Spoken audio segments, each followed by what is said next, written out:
The 9th of October 1941 is an unforgettable day for me. On that day, there were some 200 warships of the combined fleet assembled in Hiroshima Bay.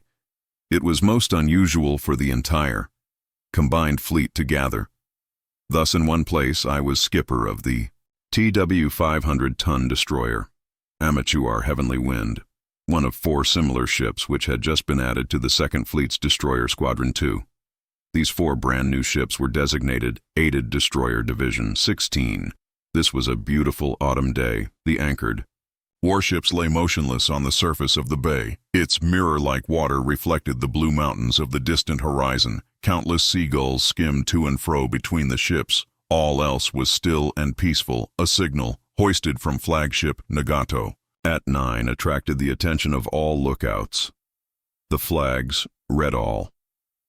Shipswise, this was an unusual code signal, meaning all commanding officers will report to the flagship. It started a flurry of activity in every ship. A few minutes later, my motor launch was carrying me toward Nagato. Her spacious stern deck was quickly filling with hundreds of officers, young and old. By the time I arrived among those present, I quickly spotted my immediate superior's rear, Admiral Riso Tanaka Destroyer Squadron. To Commander and Vice Admiral E. Kondo, 2nd Fleet Commander. Everyone appeared grave and serious. The atmosphere was oppressive despite the crisp autumn weather. 3 bells sounded in Nagato signaling 9:30, and all crew members disappeared, leaving. On deck, only ship captains of lieutenant commander rank, and above, the unusual precautions served to increase the tenseness. Commander Hajime Yamaguchi, one of the combined fleet adjutants, shouted from near the podium, "Gentlemen, attention please, the Commander-in-Chief will be here in a moment." We all stood at rigid and silent attention as Admiral Isoroku Yamamoto appeared on deck. His steps were clearly audible in the hushed silence as he strode to the podium. Admiral Yamamoto returned our salute and began to speak. "It is an exceeding pleasure for me to see you all on this occasion. Our combined fleet has completed preparations for war. We will continue our training on that basis. The current situation suggests Japan may be forced to take up arms against America, Britain, Australia, and the Netherlands rather than succumb to strangulation through their blockade. We are undoubtedly in the most serious crisis of our history. Once the nation decides on war against the Allies, it is the duty of combined fleet to defend our nation and defeat the enemy. I believe this time task is possible, but only if every one of you exerts his utmost effort. I expect each of you to do his duty along with me so that we can fulfill our destiny in case of an emergency." Yamamoto's brief words were delivered in a low voice, yet they struck like a thunderbolt. Every officer was stunned, I felt. Frozen in my place, Admiral Yamamoto clamped his jaws as he stopped talking and looked around as if trying to look into the eyes of each individual. He looked more glum than stern. As he walked slowly away from the podium, Vice Admiral Matome Ugaki Yamamoto's Chief of Staff spoke next, giving an analysis of the situation. He told the shocking results of the Allied embargo. Japan was running short of such critical supplies as petroleum iron, ore, rubber, zinc, tin, nickel, and bauxite. He explained the High Command's conclusion that Japan would reach a point of collapse within a year or two if the present situation continued. He said that the High Command had finally adopted a strike-back strategy against the Allied stranglehold. It may be that this meeting of all combined fleet officers, and at this point Ugaki faltered, this may be the last meeting of its kind. We may not be able to see each other again in this fashion. From now on, we are going to take the most rigid kind of training. Let me wish for your health. Also, let me caution you, no matter how strenuous the training is, you must always see to it that your men have proper rest and sleep. We must see to it that no man falls from overwork. Each of us must be fit always, even if we are preparing for certain death." At the end of Ugi's long briefing, there was a hushed silence. Commander Yamaguchi announced that the meeting was over and Admiral Yamamoto departed with his staff officers. The others began filing out. I remained stunned with Yamamoto's and Ugaki words still ringing in my ears. As a mere commander, it would be some time before my boat would come alongside to take me back to Amatsukaze. Suddenly, I shook off my stupor and headed toward the midship hatch. I was determined to talk with Ugaki alone. Our paths had crossed before, so Ugaki was no stranger to me twice in the past. I had been assigned as an umpire during combined fleet maneuvers. On one of these occasions, Ugaki had been chief of the umpire panel, and I had then had opportunity to have long discussions with him. As I reached the hatch, a senior admiral emerged, and I saluted hastily. It was my good friend, Vice Admiral Chichinagamo, then commander of the 1st Air Fleet. He returned the salute and smiled as he spoke my name, and we exchanged greetings as he shuffled away. His broad shoulders drooped forward. It occurred to me that my smile was little more than a frown. I was startled to see Nagumo in such a mood. Nagumo had always seemed to me a robust and hearty man, who would usually rush up to an old friend, pat his shoulder, and shout excited, "Greetings!" The aggressive admiral's queer mood disturbed me as I clambered down the narrow ladder and reached the cabin of Admiral Ugaki. I knocked at the door and entered upon his booming bid to do so. Ugaki was seated at his desk. He was not in a buoyant mood. "Sir, may I talk with you for a few minutes? I venture it, certainly." "Hara," he answered. "Be seated." I hesitated, and there was a clump-sized silence before my voice came again. "Admiral Ugaki, my behavior may impress you as an extreme impertinence, but I am doing this entirely on my own discretion, and hope that you will understand. I hope you will not consider me a man who challenges or flinches at drastic orders. I know you well." "Hara, don't be shy. Go ahead and say what you wish to say." "Have you come to discuss the wisdom of opening a naval war against the Allies?" "That's right, sir. I am just a destroyer specialist with a narrow, limited perspective, and certainly am not qualified to criticize a formula worked out by top brains of the high command. Excuse my outspokenness. Admiral Ugakibut, I am skeptical of this whole strategy. Could we avoid total war by bypassing, say, the Philippines, if it is resources that force us to offensive action? Could we not strike at just the Dutch East Indies?" For the time being, Ugaki forced a smile, much like Nagumo. He cleared his throat and said, "I'll tell you, Hara. Your opinion was shared by a number of high-ranking officers, but it was ruled out. The decision has already been made. One thing I must emphasize. We have made the decision and are prepared for the worst, as you know. Admiral Kichi Saro Nomura, our ambassador in Washington, is now engaged in last-ditch negotiations for a compromise. Kur diplomat Saburo Kurusu will soon join him as a special envoy, and the two will redouble their efforts. We are not seeking war, but if we're given no other choice, we'll have to strike hard and fast. That was the theory finally adopted by the High Command." I groaned, realizing that it was of no use to discuss the matter any longer. I asked to be excused, and Ugaki said, "Take care of yourself. You are the best destroyer officer in the Navy. We shall depend on you. See you again." Hara, that meeting, however, turned out to be the last for Ugaki and me. He survived. When two twin-engined Betty bombers carrying Yamamoto and his staff were attacked in April 1943 by a score of P-38 fighters, the attack occurred near Banville in the Solomons. Both bombers were shot down, and Yamamoto was killed, but Ugaki lived until the last day of hostilities, when he headed for Okinawa in a suicide bomber on the final kamikaze attack of the Pacific War. To this day, I do not know if Ugaki himself was among those who had opposed the Pearl Harbor attack formula. I have always felt, however, that both he and Nagumo were opposed. Yamamoto was adamant in his insistence on that formula, yet even he was quoted as saying the Imperial Navy can fight strongly for only 2 years. Yamamoto was also said to have wished that Japanese statesmen could work out an honorable peace before a catastrophe occurred. I walked back to the deck, still stunned. The younger officers were still gathered around in small groups. I heard one swashbuckling lieutenant commander say, "We destroyer men must for all, and beat the outnumbering enemy. The whole war will probably hinge on our fighting." I nodded and thought to myself, perhaps he is right. I returned to my small cabin in Amatsukaze and took Sun Tzu from the bookshelf, this ancient Chinese classic on strategy and philosophy has been the Bible of warriors for some 500 years. The immortal classic opens with this statement: "The art of war is of vital importance to the state. It is a matter of life and death, a road either to safety or ruin. Hence it is a subject of inquiry which can on no account be neglected." The third chapter concludes, In waging war, to conserve one's own nation intact is more important than defeating another nation. To conserve one's own division is more important than to vanquish an enemy division. A commander who fights 100 times and wins 100 times is not the very best commander. A truly great commander wins over an enemy without fighting.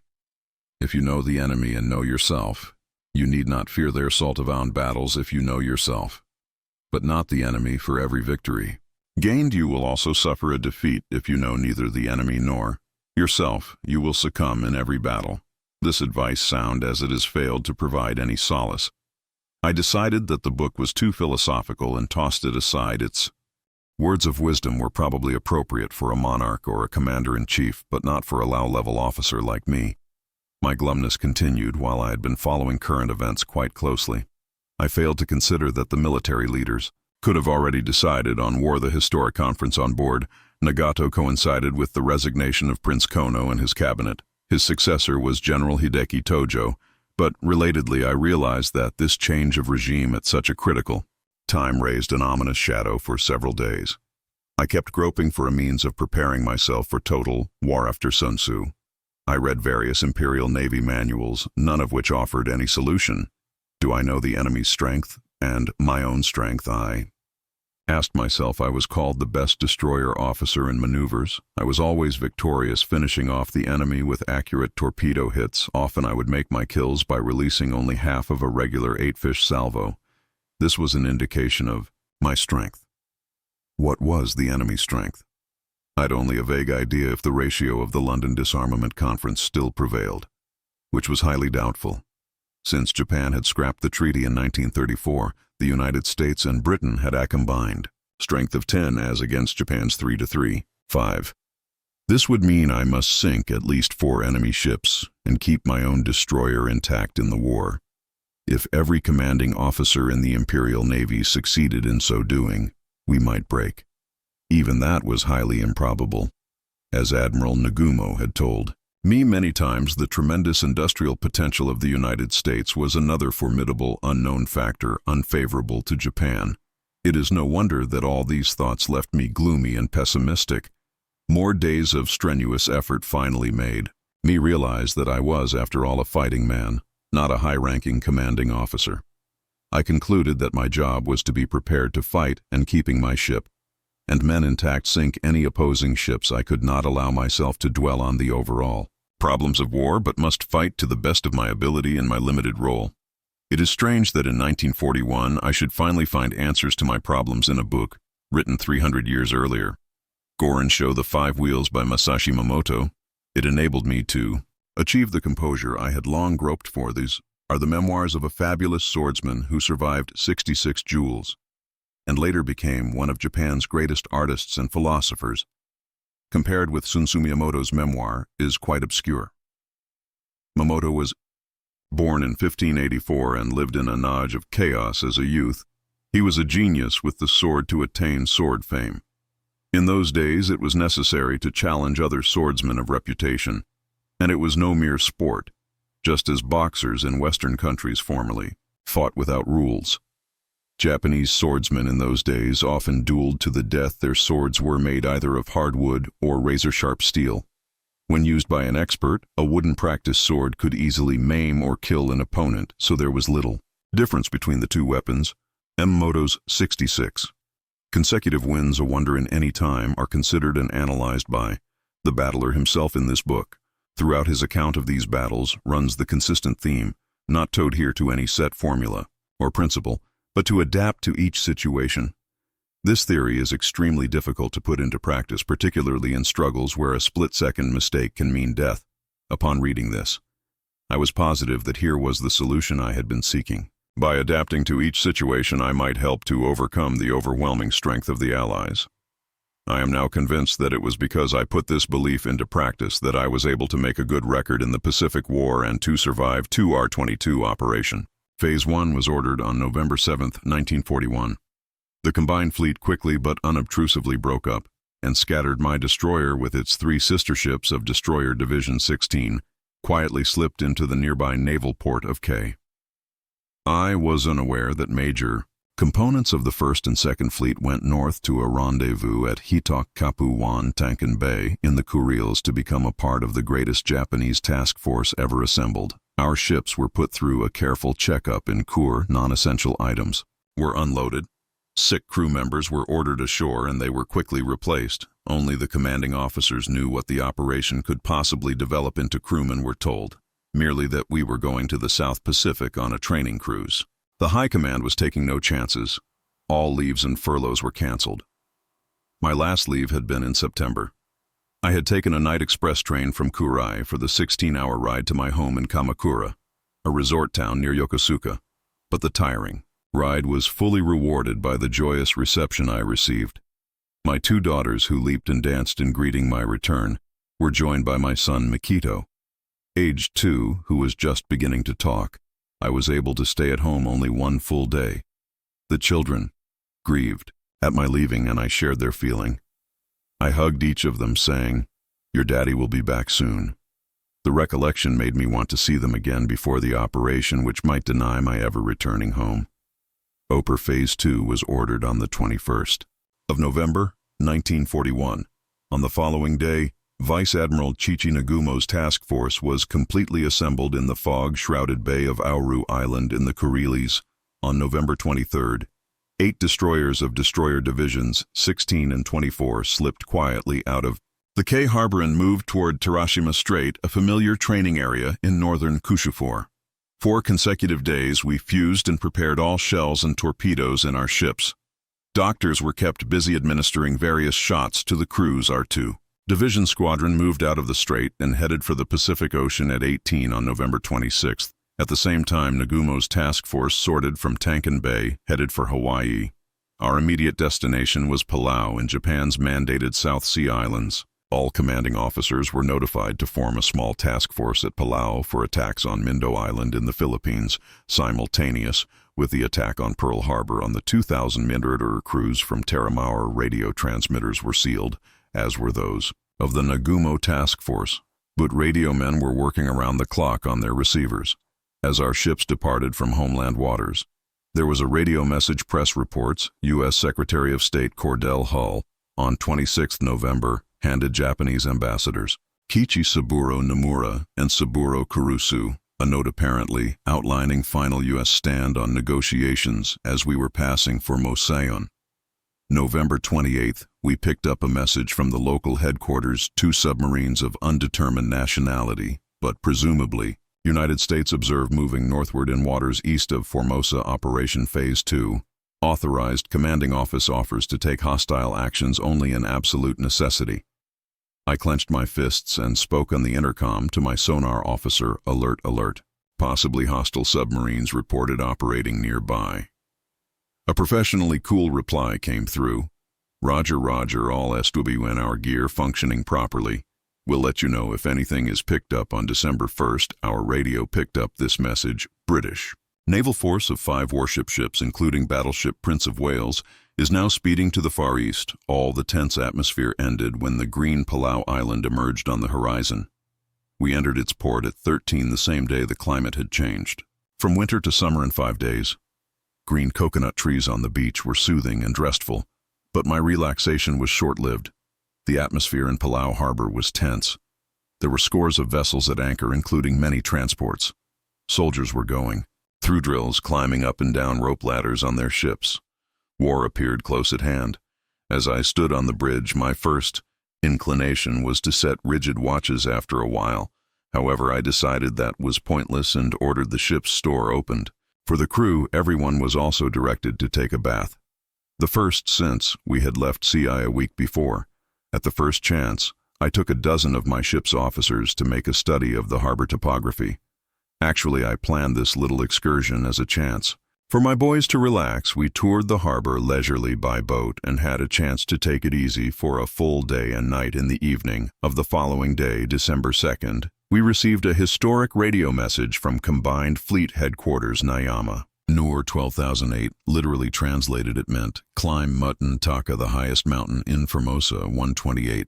I sculpted at reading this message and felt its significance even before opening the sealed secret cipher book. The words meant start war against the Allies. 8th of December, shortly afterward, all his ship captains were gathered around Rear Admiral Riso Tanaka for instructions on the Dara attack. In his short briefing, Tanaka repeatedly cautioned, "Remember that negotiations are still being carried on in Washington. We must be prepared at any moment to receive a message calling off the whole operation if negotiations turn out to be successful. Then we do only one thing, turn around and return to Japan. I spoke up here at Palau. We are only 500 mil east of Daa, key American naval base in the Philippines, and 700 mi southwest of another important American naval base at Guam. With so many of our warships assembled here, there must be a number of American submarines keeping watch against us. What should we do? In case we contact unfriendly submarines from now on," Tanaka replied, "we shall have to sink them, even though Phase 2 authorized us to take hostile acts only out of absolute necessity." With that, the meeting broke up and each commanding officer returned to his ship, affecting an air of composure. Actually, it was not difficult to maintain a poker face under the circumstances. I was still skeptical of the wisdom of fighting the LAS, and everything about the plan seemed unreal. I felt, or perhaps wishfully thought, that the operation would be call it off at the last moment. An inner voice repeated the words of Sun Tzu, "A truly great commander wins without fighting." I had no inkling that the Imperial High Command had concluded on December 1st that the hull note was an ultimatum demanding Japanese capitulation without fighting, and had decided to go to war against the United States and its allies. For 3 days, December 3rd or 5, we conducted rigid around-the-clock maneuvers within the harbor in a final examination of shipboard conditions. All non-essential items were removed on December 6th at 1:30. Our 6 destroyers and 1 cruiser steamed out of the spacious harbor at Palau. Our mission was to clear the waters of hostile submarines, paving the way for carrier and 2 heavy cruisers to sail to Mindanao. Many transports standing by in the ATL harbor were scheduled for other parts of the Philippines and also the Dutch East Indies. We steered out of the narrow cut in the western part of the atoll and immediately combed the waters with sonar gear.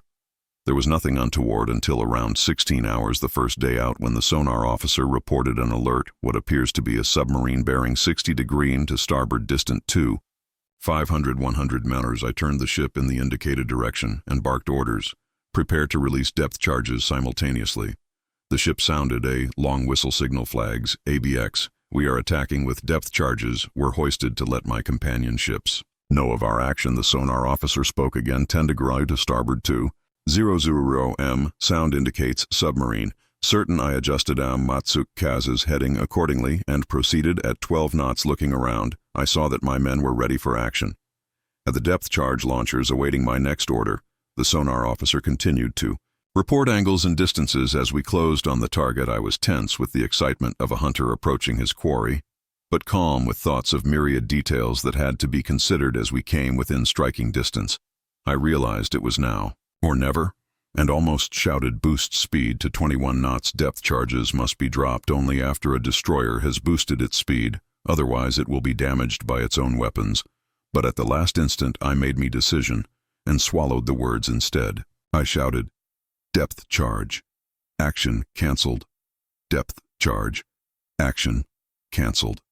It was one of the most important decisions I made during the war. My act in that day may be hard to understand for West and listeners who may feel that I disobeyed orders in not carrying out the attack. My decision was based on the following reasoning. The 0-hour was it for December 8th.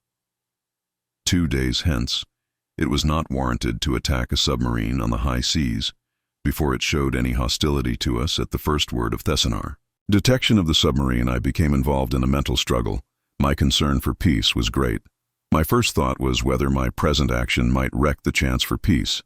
In addition to that lofty consideration, I was also concerned with the tactical situation at the moment. A successful depth charge attack is not easy, particularly when the opponent is expecting it.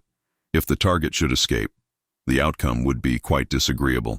The submarine would radio its headquarters and every United States warship would be alerted for the next encounter. When one wavers like that in making a decision, I knew from maneuvers and practice experience, it is doubly hard to score a hit. So I called off the attack. Rear Admiral Riso Tanaka was watching me from his cruiser Jinsu 5. 950 tons. He has never questioned me about my queer behavior of that day. Perhaps he understood and shared my feelings after giving up the chase of the submarine. I turned around and joined the other ships. Presently, we were joined by the carrier Ryujo. With 2 heavy cruisers and 2 destroyers out of Palau, the 12-ship task force assembled in airing formation, boosted speed to 18 knots, headed straight to the west.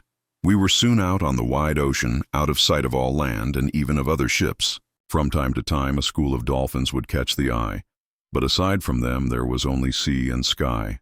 At the first opportunity, I ordered my crew to assemble on deck and apprise them of our destination and mission. Their calm reaction at hearing this news was a surprise to me. Evidently, they had already sensed the momentous nature of our orders from the extraordinary training and caution that had preceded our sortie. The officers and men returned to their posts. I sat on the bridge and pored over charts of Dara and its environs. The ship was quiet, the ocean calm. Darkness came and all was peaceful. Our ring formation steamed on, observing full blackout precautions. Captain Hera. A radio message. I turned toward the courier seaman, second class. Teo Murata had been on board only a month, having come as one of several replacements. The 17-year-old sailor saluted me and stood at attention. I said, "Thanks, Murata," and unfolded the paper he handed me. I felt excitement at the thought that this might be an order countermanding the war operations. It was only an intelligence report. 1 Bristol-class seaplane tender and 1 destroyer anchored in DVA harbor at 18 hours, 6th of December. I sighed and resumed the still watch on the dark ocean. Commander Hara. A radio message. Murata was at my side again, sweat dripping from his youthful face. He must have run from the radio room. Good boy. Suddenly I felt sorry for this lad who was sharing the destiny of war with full-grown men. The new message he read: no. Enemy ship in sight at Legazpi at 19 hours, 6 December. The next messages received were 2 press reports. Ambassadors Nomura and Kurusu have resumed talks with Secretary of State Hull and President Roosevelt regarding the latest American proposal. And Foreign Office spokesman said today that passenger ship Tatsuta Maru, which left Yokohama last week for Los Angeles, was instructed to visit Mexico. It is now scheduled to arrive Los Angeles 14th December, depart on the 16th, and arrive at Manzano on the 19th. These items certainly implied nothing of a war move. Who could have discerned in these messages that Tatsuta Maru would be ordered to turn around for Japan? 30 hours later, the following day, December 7th, passed in similar vein. The tense but monotonous voyage was punctuated for me only by the arrival of routine messages like those of the preceding night, our second night on the ocean. My watch showed midnight, and the deadline had arrived with no order countermanding the operation. We were still many miles from the attack, launching .50 mi east of Cape San Augustine and 100 mil east of Dava. Suddenly I felt the strain of 2 days and nights on the bridge, and dozed off in my chair, leaving Lieutenant Tosh Uyama, my young but capable chief navigator, in command. Cool drops awakened me when our formation stabbed into blinding rain. Squall on the dark ocean. It was 3:30 of D-Day, December 8, 1941. How stupid to be napping on such an important day. I cursed myself and phoned the radio room for any new messages. There were none. The squall had passed, but I could not shake off my drowsiness. It was awkward and irritating to be so drowsy that I could not concentrate on the war that was about to break at daybreak. 20 light bombers and fighters were launched from carrier Ryujo, then 50 mi cast of San Augustine and 100 mil from Dara. The sight of these planes had a rousing and inspiring effect on me. While I still lacked any feeling of enthusiasm for the imminent war, I now stood on the bridge of Amatsukaze as a professional, grimly determined to carry out orders. With the departure of Ryuo's planes destroyers, Haseo, Natsuo, Koshio, and Oyashio broke from our ring formation and dashed forward in column formation at 30 knots. For a coordinated attack on American forces in Deval Bay, the other 8 ships fell into line formation 1, 500 m between each ship, and steamed alternately east and west in this unusual formation. Awaiting the return of Ryuo's Play-Rijo was the only aircraft carrier used in the Philippine operation. It had originally been planned to use her together with 2 converted carriers in the attack on Luzon, but their plane-carrying capacity was so limited that it was decided to strike at Luzon with land-based planes from Formosa and use the carriers elsewhere, Ryujo thus moved to Palau and the two slower carriers were sent back to Japan in a last-minute change of schedule. The sun shone intermittently through occasional breaks in the clouds. There was practically no breeze, and we sweat out 4.5 hours on the ocean in our monotonous back and forth marking time movement. 19 of the planes returned to Ryujo at 9:30 the 20th. A bomber had to be ditched because of engine trouble. Will learned later that the crew was rescued by destroyer Kuroshio. The task force attack on Dava was a complete flop. Our planes and destroyers hit an empty bag the two American warships reported there had vanished before our arrival. There was no air or ground opposition to our forces. Our planes strafed and set on fire. Only two American seaplanes which appeared to have been abandoned in the bay. The planes circled over Dara more than 2 hours. Not a single plane arose from the Dara airfield or from any other base. It was a most peculiar operation. The attitude of American military forces in Darva that day still remains a mystery. Whatever their judgment, they must have notified their headquarters of our onslaught. Yet Manila headquarters sat idle and kept all planes parked on Clark Field when our Formosa-based planes attacked some 4 hours after we had withdrawn. From the Dava area, meanwhile, cruiser Jinsu, with destroyers Hatsuka and Mamatsu, Kaz broke away from the task force formation and headed toward the mouth of Dava Bay to join the 4 destroyers returning from their fruitless saught.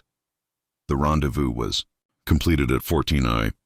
Was astounded by the endless volume of radio reports of our brilliant exploits at Pearl Harbor and Clark Field.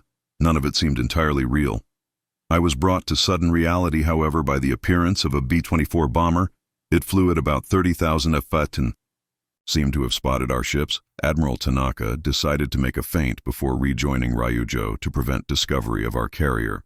By the American bomber, we made a 180-degree turn and cruised at 18 knots for 1 hour, then turned 90 again and ran at 21 knots. Before switching 60-degree again to rejoin Ryujo, the B-24 kept trembling overhead without trying to attack and finally gave up shadowing our ships before we turned toward our original position. This bomber was another mystery to us. Where it came from and what it was supposed to be doing has never been figured out by the time we got back to the point 50 mi east of San Agustin. New orders came for me and the skipper of destroyer Hatsuki. Accordingly, we raced toward Legazpi to join the cruisers Miyoko and Nai, which had gone ahead the carrier, and 2 escorting destroyers had already left for Palau. Admiral Tanaka's flagship Jinsu and the 4 other destroyers followed. I stayed for a week in Legazpi waters on patrol against American submarines and surface ships carrying possible reinforcements. None appeared. So, the duty was boring. But we all knew the importance of safeguarding this rear area in support of the main Japanese landing operation in Luzon. The only excitement I had during the assignment was the 24 hours starting at 17:10 on December 9th, when my radio man monitored a message from submarine I-65 reporting the discovery of 2 British warships which were racing toward the Japanese landing convoy in Malaya. Thereafter, the radio brought a steady stream of reports about the Japanese attack against the British battleship Prince of Wales, and cruiser Repulse. Sweat streamed down my face as I read message after message about this action some 1,000 miles away. My immediate feeling about this distant action was complex. It was a mixture of awe and admiration of the British Navy for its quick deployment. Also, I was suddenly full of enthusiasm for battle and a desire to engage the enemy, but these thoughts of participating in the current battle were purely wishful, because I had my own assignment where I was. When the first reports came in concerning action against the British ships, I was greatly concerned. There were only 2 Japanese cruiser battleships in Malayan waters at the time. They were Haruna and Kirishima, both 27,500 tons, built in 1912, and 193. They were the oldest warships in service in the Imperial Navy. I did not think they would be any match for Britain's unsinkable Prince of Wales, and the combat-seasoned Repulse. The flood of early messages from the vicinity of Malaya was bewildering and disturbing. Rear Admiral Shintaro Hashimoto, Commander Destroyer Squadron 3, reported that it would be difficult for his ships to make early contact with the British force submarine I-65, reported at 4:30 on the 10th, that it had lost sight of the British force because of rain squalls. Then radio signals began to jam each other and no intelligible broadcasts came through to us. It was curious that not a single American warship would come out to fight us in the Philippines, but the British Navy was now driving us panicky. All over the area, atmospheric suddenly cleared at 14, and we picked up this message. No aerial escorts observed above the British force. Many more messages started coming in. Rapid succession. 22nd Air Squadron. Bombs enemy battleship at 14:20. Enemy battleship torpedoed at 14:30. Aerial torpedo hit direct on enemy cruiser. 14:40. It now lists heavily to port 1. Of 5 enemy destroyers set afire. 1 enemy battleship exploded and is sinking at 14:50. Now I was bewildered, unbelievable. Things were happening. Japanese airplanes alone had sunk the Prince of Wales and repulsed the Japanese attack on Pearl Harbor. Never really impressed me as a measure of air strength because the enemy was taken. Unaware as a destroyer specialist, my perspective was undoubtedly narrow, but the victory against the British in Malaya really shocked me. I had never considered airplanes to be so powerful. My obstinacy was such that even after the spectacular Malayan battle, I could not change my perspective. My confidence had been shaken, but I still believed that since planes were hampered by weather, surface ships must still play a vital role, especially in all-weather battles. Thus, while I was forced to the realization that planes were certain to play an ever-increasing part in warfare, I clung stubbornly to the importance of my own field of interest and endeavor, destroyers. It may well be that this very stubbornness, by maintaining my confidence in destroyers, increased my skill and enabled me to score the successes I did in the Pacific War and still survive so many savage battles. I considered at length the British loss of that battleship and cruiser to aerial attack, but I could not possibly envisage that 3 years, and 4 months later Japan would be suffering a parallel loss, and that I would be in command of the Japanese cruiser on December 15th. The High Command, satisfied with the smooth progress of landing operations at Luzon, no longer deemed it necessary to patrol the Gaspi waters and ordered our ships back to Palau. An American counteroffensive in the Philippines was written off at that time while refueling at Palau. Further orders arrived for us to escort landing vessels to Dara at 7 on December 17th. A convoy of 12 transports, laden with an army regiment, steamed out of Palau in 3 echelons. 7 destroyers and 2 small patrol V vessels served as escort. The operation was commanded by Admiral Tanaka and cruiser Jinsu. 45 minutes after leaving Palau, I was standing on the bridge of Amatukaz when my sonar man reported a submarine just 200 m distant, bearing 80 degrees to starboard. This was almost an exact repetition of what had happened on X day. This time, there was no hesitation. We closed to 1,000 m, boosted speed to 21 knots through overboard 6 depth charges, then turning 230 degrees, we dropped another 6. The charges were set to explode at 30 MEPers. We observed no indication on the surface of the effectiveness of our efforts. I resumed the escort position at the right wing in front of the second echelon of 4 transports, and the convoy zigzagged on at 10 knots at 13. The same day, destroyer Corosio on the port wing of the first echelon reported enemy submarine spotted in cooperation with a friendly anti-UB patrol plane. We attacked it with depth charges. A large quantity of heavy oil floated on the surface. We consider the submarine sunk. This message was dismal news for us in Amatsukaze. I silently showed it to my officers. They groaned in disappointment on December 20th, before daybreak. The convoy entered the quiet of DVA, without challenge from a single plane or ship. A landing operation was not new to me.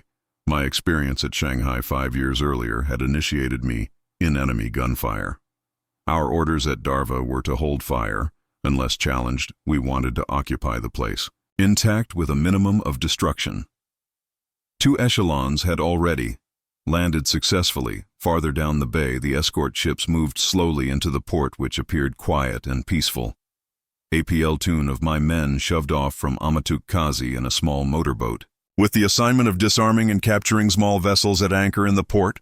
Within minutes, some 200 troops suddenly emerged on the pier and opened fire on my men in the motorboat. A lookout shouted gunfire on boat. Some of our men appeared to be hit. I shouted orders. Port guns open fire. This was indeed a repetition of the Shanghai landing. a clumsy repetition for which I cursed myself. Our 6th 120mm guns rotated and fired. None of the shells hit the enemy, some 2.0Z0M away, but they scattered and fled. Second and third salvos followed. The pier was promptly emptied of troops. Ceasefire, I ordered, but the fourth salvo was already on its way. One of these 6 shells hit a small oil tank some 50 meters from the pier and it burst into flames. The developments in this operation were far from my expectations. I had repeated a series of clumsy mistakes. I was no longer a swell-headed destroyer expert, but a humbled, penitent man who was also disgusted with himself. The motorboat, meanwhile, returned with 1 dead. The following day, I officiated at the funeral of Petty Officer 2C Tsunuri, the first of my men to fall in the war. The oil tank burned on for 3 days and nights. For a week after the landing, we were kept busy rescuing Japanese residents of the area. Since Dara had the largest Japanese colony in the Philippines, it was too bad that this operation was so many days delayed. Fortunately, only a few had been killed by retreating enemy troops, and we, freed from prison camps, the Japanese who had been hurriedly rounded up at the start of the war. It was not long before word came of casualties inflicted on other Japanese destroyers. Ships which took part in the Wake Island operation evidently fared worse than we did at Arao on December 11th. Destroyer Kisaragi was sunk by U.S. Marine planes based at Wake Hayate. A teammate of Kisaragi was sunk the same day at Wake by Marine shore batteries. How could they have been so clumsy, but others were still more clumsy? I learned destroyer Shinonome hit a mine and sank at Miri, Borneo. Highly classified reports said it was not determined whether the mine was Dutch or Japanese. I was infuriated to learn that Destroy Eri was torpedoed and sunk by a submarine. Also off Boro on December 24th, a cat eaten by a mouse. How could a destroyer be so stupid? It was ascertained later that the successful submarine was the Dutch K-16 destroyer. Kuroshio of my own division flushed with the achievement of sinking an enemy submarine also managed to lose face. It was caught napping December 23rd, apparently in the belief that there were no enemy planes around, when suddenly one emerged from out of the sun. This B-17, a flying fortress, came in at low level to drop its bombs, one of which hit the ship and seriously wounded 4 sailors. These stories were never made public. They were buried deep beneath the spectacular Japanese exploits which were given wide publicity. When I learned of the losses, I could not help feeling worried, as has been said. War is a series of mistakes, but Japan could not afford mistakes. My mounting anger at such losses was changing me from the irresolute, wavering skipper of a month before to a new man. Fierce and determined frustrations continued along with our successes in the early days of the war. And on January 4th, 1942, another occurred, which was maddening to me. On that day, 14 major warships, comprising almost the entire Japanese surface force of the area, lay moored in the small harbor of Malalag on the western coast of Davao Bay. The harbor mouth is quite narrow, and the commanding admiral of the fleet had ordered it closed with an anti-submarine net. I was eating lunch when the lookout shouted air raid. We looked up and saw 9 land-based 4-engine bombers at 30,000 FT. We knew these were enemy B-7s flying fortresses because Japan's only 4-engine bombers at that time were Kawanishi flying boats. Emily Mess gear flew in every direction as officers and men scrambled to get to battle stations and into action. But what could we do with the mouth of the small harbor closed? We were helpless. We could do nothing. Our guns would not reach the plan's altitude, and not a single Japanese fighter plane was airborne. I could only cross my fingers as the bombs came curving down. Fortunately, the American bombers, apparently new arrivals at Java, did not carry heavy bomb loads, and their aim was not good. One 250B bomb did score a directed on the number 2 turret of cruiser Myoko in the center of the harbor Morthon. 20 were killed and 40 others wounded. Splinters of that bomb reached plane tender Cheetos, moored 500 m away, and damaged 5 planes on her deck. Not one Japanese plane was able to take off in time to pursue the raiders. My Amatsu Kazuha, so near the beach we could not move an inch to evade the bombs. Luck alone saved us. I had never felt so miserable as on that day when I watched the 12,374-ton Myoko, our teammate since X-Day, limping out of Dara Bay on its way back to Japan for repairs. We could not afford this kind of stupidity. In January 1942, I took part in the invasion of the Netherlands East Indies, supporting the landing operations at Monardo and Kendari. In both landings, there was little opposition from the local garrisons, but the poor quality of our air support was an ill omen for the future. The Japanese Navy did not have enough planes to cover our landings, and the few planes we saw were manned by second-rate flyers without proper training. They reported ghost ships that did not exist, bombed whales that they mistook for submarines, and even shot down our own transport planes in the confusion of air battles. My own experience in hunting submarines had been no more satisfying on the night of January 31st while escorting transports to a landing at Bill Bay on Ambon Island. I caught a submarine on the surface with my searchlight. We failed to hit with 3 salvos, and it got away. Regretfully, I signaled our failure to the other ships, warning that the enemy had probably escaped unscathed and might come back. As we weeded out the next 2 hours, the enemy sub might choose our slow troop laden transports as easy targets. Our sonar watch was reinforced, but they picked up no further trace of the submarine. My uneasiness continued, however, until, when our convoy reached the landing point, the landing started at 120 on February 1st, with no pre-invasion bombardment from our warships. That was not in accordance with the original schedule. After my encounter with the sub, the enemy must have been fully alerted, and I was itching for a chance to bombard. I thought it meaningless to attempt an invasion against alerted enemy forces with no pre-landing bombardment. Nevertheless, no bombardment orders came from the flagship,